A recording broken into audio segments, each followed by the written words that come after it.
2016, My Nightmare Before Christmas. While deleting emails, a subject line caught my eye. It said, "The Nightmare Before Christmas." And eureka, I knew I had a theme for a card. Now all I needed was to come up with a picture.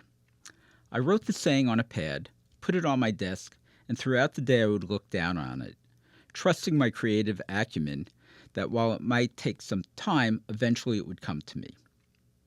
My first flash of brilliance?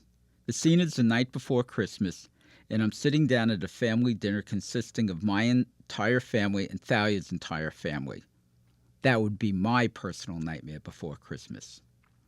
While I found this incredibly humorous, I realized that should I attempt this card, faster than you could say fa la la la la, Thalia would be on the phone with the firm of Lipschitz and Lipschitz, divorce attorneys. So reluctantly, I decided to pass on it, which I did immediately after I shared it with my sons Jimmy and Jonathan. Finally, the picture came to me. I might have previously mentioned that I'm blessed with a great head of hair and rapier-like wit. The price I pay for these gifts?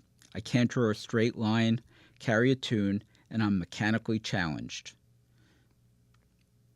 Based on my limited skill set, I try not to attempt to do anything that requires physical labor or tools. My hands were not made for screwdrivers or pliers. They were designed to caress and fondle. Thalia, on the other hand, comes from a line of artisans. Her father was a poet with his hands. Thalia has difficulty believing the depth and breadth of my lameness. The truth is, I suffer from assemblexia, a condition that is common among Semitic people from Long Island. Assemblexia is a disability characterized by trouble with following assembly instructions despite normal, if not higher, intelligence.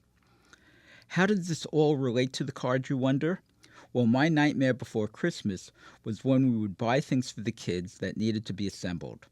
Christmas Eve.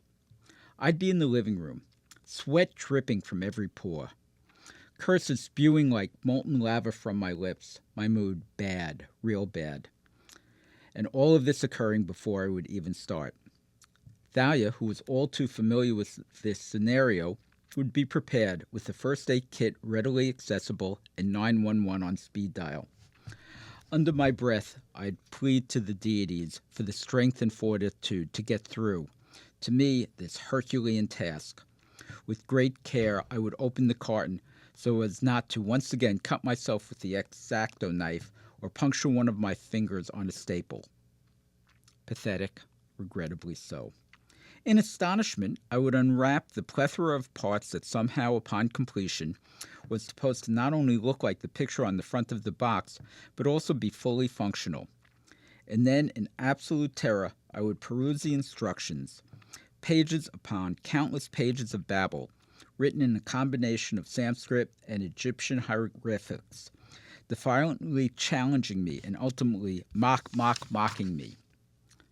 Every instinct I had was wrong. Up was down, right was left, front should have been back. When I decided to go contrary to my instincts, alas, that turned out wrong also. It was a horror show. The room sounded like a Tourette's ward half an hour before they dispensed the meds. And somehow, despite my histrionics, and with way too many parts left over, I would miraculously finish before sunrise. And every year, I would say the same thing to Thalia. Next year, the kids get cash.